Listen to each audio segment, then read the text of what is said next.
കഴിഞ്ഞ ആഴ്ച നമ്മൾ പഞ്ചീകരണം എന്നൊരു വിഷയമാണ് മനസ്സിലാക്കാൻ ശ്രമിച്ചത്. പഞ്ചഭൂതങ്ങൾ കൂടിച്ചേർന്ന് എങ്ങനെ സൃഷ്ടി രൂപപ്പെടുന്നു.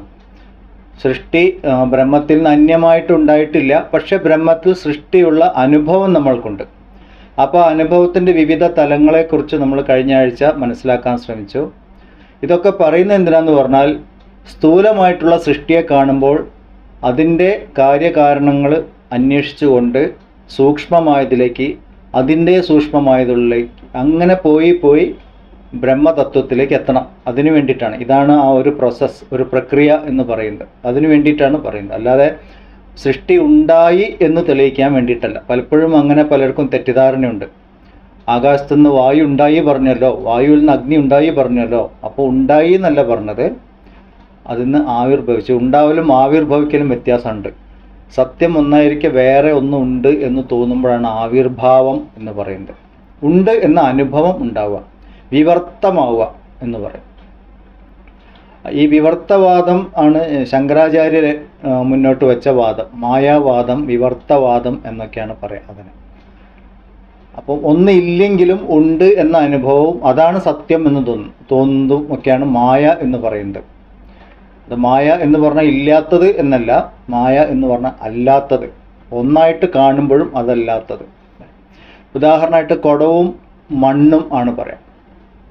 മണ്ണ് തന്നെയാണ് കുടമായിട്ടിരിക്കുന്നത്, കുടത്തിൻ്റെ രൂപത്തിൽ കാണപ്പെടുന്നത്. അപ്പോൾ കുടമാവുന്നതിന് മുമ്പും അത് മണ്ണായിരുന്നു, കുടമായിരിക്കുമ്പോഴും അത് മണ്ണാണ്, കുടം ഉടഞ്ഞു പോയാലും അത് മണ്ണ് തന്നെയാണ്. അപ്പോൾ മണ്ണാണത് എല്ലാ സമയത്തും, പക്ഷേ കുറച്ച് സമയത്തേക്ക് അത് കുടമായിട്ട് കാണപ്പെടുന്നു. അപ്പോൾ കുടം ഉണ്ടാവുന്നതിന് മുമ്പും മണ്ണ്, കുടം ഉണ്ടായതിനു ശേഷവും മണ്ണ്, കുടം ഉടഞ്ഞാലും മണ്ണ് തന്നെ. അപ്പോൾ മണ്ണ് എപ്പോഴും ഉണ്ട്. അപ്പോൾ കുടമായിട്ട് കാണപ്പെട്ട ആ സമയത്തിന് നമ്മൾ മായ എന്ന് പറയും. അപ്പോൾ കുടം ഉണ്ടോയെന്ന് ചോദിച്ചാൽ ഉണ്ട്, പക്ഷെ അത് കുടമാണോ ചോദിച്ചാൽ അല്ല, മണ്ണാണ്. ഇങ്ങനെയാണ് ഒരു സ്ഥിതി. ഈ സൃഷ്ടിയെക്കുറിച്ച് പറയുമ്പോഴും അങ്ങനെയാണ്. ഉണ്ടോയെന്ന് ചോദിച്ചാൽ ഉണ്ട്, നമ്മളെ അനുഭവമാണ്. പക്ഷെ അത് ശരിക്കും അതാണോ എന്ന് ചോദിച്ചാൽ ഈ കാര്യകാരണ സിദ്ധാന്തം, അതായത് ഈ സൃഷ്ടിയായിട്ട് കാണപ്പെടുന്നത് എന്താണോ അതിൻ്റെ കാരണം എന്താണ് എന്ന് ചോദിക്കുമ്പോൾ നമ്മൾ അടുത്ത തലത്തിലേക്ക്, ഭൂമി തത്വത്തിൽ നിന്ന് ജലതത്വത്തിലേക്ക് മാറും. ജലതത്വത്തിനെ നമ്മൾ കാര്യമായിട്ട് കാണുമ്പോൾ അതിൻ്റെ മുന്നിലുള്ള കാരണം അഗ്നിയാണ്. ഇങ്ങനെ അതിൻ്റെ സൂക്ഷ്മതലങ്ങളിലേക്ക് പോയിട്ട് ഏറ്റവും ഇതിൻ്റെ ഉത്ഭവസ്ഥാനം ബ്രഹ്മം, ഇനി അങ്ങോട്ടൊന്നും പോകാനില്ല എന്ന തലം, അത് ബ്രഹ്മം. ഇങ്ങനെയാണ് ഈ യാത്ര തുടരേണ്ടത്. ഇതാണ് നമ്മൾ കഴിഞ്ഞ ക്ലാസ്സിൽ മനസ്സിലാക്കാൻ ശ്രമിച്ചത്. ഇനി അതിൻ്റെ മുന്നോട്ടുള്ള ഭാഗം നോക്കാം, മന്ത്രഭാഗം നോക്കാം.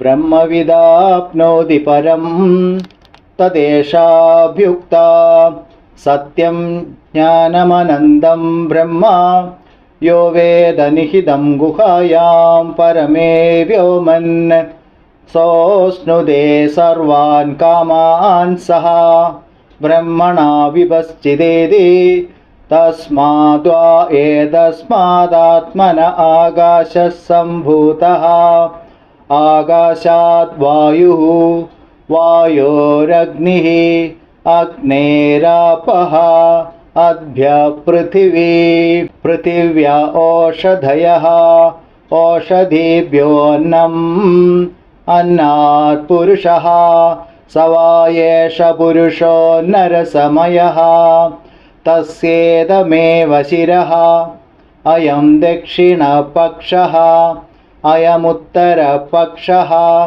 അയമാത്മാ ഇദം പുച്ഛം പ്രതിഷ്ഠാ തദപ്യേഷ ശ്ലോകോ ഭവതി.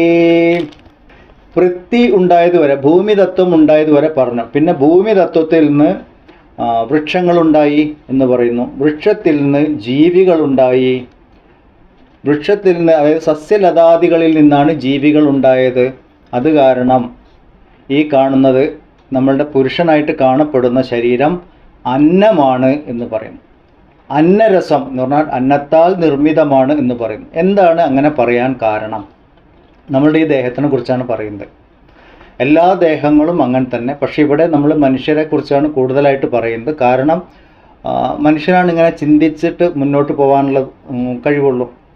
ബാക്കിയുള്ള ജീവജാലങ്ങളൊക്കെ പ്രകൃതി സഹജമായ വാസനകളാൽ അങ്ങനെ ജീവിച്ചു പോകുന്നതാണ്. മനുഷ്യന് മാത്രമേ ആനന്ദാന്വേഷണം എന്നൊരു ലക്ഷ്യത്തിലേക്ക് നീങ്ങാൻ സാധിക്കുന്നുള്ളൂ, അവൻ്റെ വിവേക ബുദ്ധി ഉപയോഗിച്ചിട്ട്. അപ്പോൾ ഇവിടെ നമുക്ക് ഈ ദേഹത്തിനെ നോക്കിയിട്ട് ദേഹത്തിനെ കുറിച്ച് ആദ്യം പറയണേ. ഈ കാണുന്ന ദേഹം ഉണ്ടല്ലോ, ഇത് അന്നരസമയമാണ്. പറഞ്ഞാൽ അന്നമാണ് ഇത് നിറഞ്ഞിരിക്കുന്നത്. കാരണം എന്താണ്? സസ്യലതാദികളിൽ നിന്നാണ് ഈ ജീവജാലങ്ങളൊക്കെ ഉണ്ടായത് എന്ന് പറയും. അപ്പോൾ ഭൂമിയിൽ സസ്യങ്ങളുണ്ടായി, സസ്യബുക്കുകളായ ജീവജാലങ്ങളുണ്ടായി, അത് പിന്നെ പെരുകി ജീവജാലങ്ങളായിട്ട് മാറി. അപ്പം നമുക്ക് ന്യായമായിട്ടൊരു ചോദ്യം വരും, മാംസബുക്കുകളായ ജീവികളില്ലേ എന്ന് വരും. ഉണ്ട്. പക്ഷേ മാംസബുക്കുകളായ ജീവികൾ ഏത് ജീവികളെ ആശ്രയിച്ചിട്ടാണ് ജീവിക്കുന്നത്? ആ ജീവികൾ സസ്യബുക്കുകളാണ്. എന്ന് പറഞ്ഞാൽ ഭൂമിയിൽ സസ്യങ്ങൾ ഇല്ലാണ്ടായി കഴിഞ്ഞാൽ ജീവജാലങ്ങൾ ഇല്ലാണ്ടാവും. ഇതാണ് ആദ്യമായിട്ട് പറഞ്ഞു വെക്കുന്നത്. അപ്പോൾ സസ്യത്തിനെ ആഹാരമാക്കിക്കൊണ്ട് ആഹാരത്തിൽ നിന്നാണ് ജീവജാലങ്ങൾ ഉണ്ടായത് എന്ന് പറയണം. അപ്പോൾ ഇപ്പം നമ്മൾ പ്രകൃതി സംരക്ഷണത്തിൻ്റെ ഒക്കെ കാലമാണല്ലോ. എപ്പോഴുണ്ട് മദർ എർത്ത്, ഭൂമിയെ അമ്മയായിട്ട് കണ്ടിട്ട് പൂജിക്കണം, അതുപോലെ സംരക്ഷിക്കണം എന്നൊക്കെയുള്ള പുതിയ കൺസെപ്റ്റ്. ഇതൊന്നും പുതിയ കൺസെപ്റ്റ് അല്ല. ഇവിടെ നോക്കിയാൽ അറിയാം, സസ്യലതാദികൾ ഉണ്ടെങ്കിൽ ഇവിടെ ജീവജാലങ്ങളുള്ളൂ. പ്രകൃതി നിലനിൽക്കണം, പ്രകൃതിയുടെ സാമ്യാവസ്ഥ നിലനിൽക്കണം എന്നൊക്കെ ഋഷിമാർ പണ്ടേ പറഞ്ഞു വെച്ചിട്ടുണ്ട്. പക്ഷേ ഈ ഒരു ഉപഭോഗ സംസ്കാരം വന്നതോടുകൂടി, കാശുണ്ടാക്കണമെന്ന് വന്നതോടുകൂടി നമ്മൾ പ്രകൃതിയുടെ സ്രോതസ്സുകളെ, പ്രകൃതിയുടെ വിഭവങ്ങളെ അമിതമായിട്ട് ഉപയോഗിക്കാൻ തുടങ്ങി. അത് പ്രകൃതിയുടെ നാശത്തിന് കാരണമായി. ഇപ്പം നമ്മൾ അറിയുന്നുണ്ട് അത്. അപ്പോൾ ഇത് മുമ്പേ പറഞ്ഞു വെച്ചു. ഇവിടെ പ്രകൃതി സംരക്ഷണത്തിനെ കുറിച്ച് പറഞ്ഞു വന്നു. കാരണം പ്രകൃതി ഉണ്ടെങ്കിൽ നമ്മളുണ്ട്. ഈ കാണുന്ന ശരീരം അന്നമയ കോശം എന്നാണ് പറയുന്നത്. ഇനി അങ്ങോട്ടെല്ലാം ശരീരത്തിനെ കുറിച്ചാണ് പറയാൻ പോകുന്നത്. അപ്പോൾ നമുക്ക് ഏറ്റവും അനുഭവമുള്ള ഭാഗം നമ്മളുടെ ഈ സ്ഥൂല ശരീരമാണ്. സ്ഥൂല ശരീരത്തിന് പറയുന്ന പേരാണ് അന്നമയ കോശം എന്ന്. അന്നമയ കോശം എന്ന് പറയാൻ കാരണം ഈ ശരീരത്തിൻ്റെ ഏത് ഭാഗത്തും അന്നമാണ്. നമ്മൾ കഴിക്കുന്ന ഭക്ഷണമാണ് ശരീരമായിട്ട് മാറുന്നത്. അപ്പോൾ ശരീരം ഉത്ഭവിക്കുന്നതിന് മുമ്പോ, അത് ഉത്ഭവിക്കുന്നതിന് മുമ്പ് ഈ ശരീരം എവിടെ നിന്ന് വന്നു? അച്ഛൻ്റെ ശരീരത്തിൽ നിന്ന് വന്നു. അച്ഛൻ കഴിച്ച ഭക്ഷണമായിരുന്നു. അതിൻ്റെ ഒരു അംശമാണ് അമ്മയുടെ ശരീരത്തിലേക്ക് പ്രവേശിച്ചത്. അവിടെ അത് പോഷിപ്പിക്കപ്പെട്ട അമ്മ കഴിക്കുന്ന ഭക്ഷണം കൊണ്ടാണ്. അങ്ങനെ വളർന്നു വരുന്ന ശിശു മാതൃഗർഭത്തിൽ നിന്ന് പുറത്തേക്ക് വന്നാലോ പിന്നെ ഭക്ഷണം തന്നെയാണ് കഴിക്കുന്നത്. അപ്പം ഭക്ഷണം കഴിച്ചു, ഭക്ഷണത്തിൽ അന്നം കഴിച്ചു, അന്നത്തിൽ നിലനിന്നു. അന്നമില്ലെങ്കിൽ കഴിഞ്ഞു കാര്യം. അപ്പോൾ അന്നത്താൽ നിലനിന്നു. അത് പോയി കഴിഞ്ഞാലോ പിന്നെയും അന്നം തന്നെയാണ്. മറ്റു ജീവികൾക്ക് ആഹാരമായിട്ട് തീരുകയാണ്. ഇപ്പം ഹൈന്ദവ വിശ്വാസം അനുസരിച്ച് മാത്രമേ ദഹിപ്പിക്കുന്നുള്ളൂ. മറ്റു വിശ്വാസങ്ങളൊക്കെ അനുസരിച്ചിട്ട് ജീവജാലങ്ങൾ ഭക്ഷിക്കുന്ന വിധത്തിൽ തന്നെയാണ് പോകുന്നത്. ഭൂമിയിൽ കുഴിച്ചിട്ട് കഴിഞ്ഞാൽ ജീർണിക്കും, പിന്നെ അത് അവിടുത്തെ കൃമികീടങ്ങളും പുഴുക്കളും തിന്നും. ഇവിടെ പാർസികളൊക്കെ ആണെങ്കിൽ പരുന്തിനും കഴുകനൊക്കെ ഇട്ട് കൊടുക്കുക.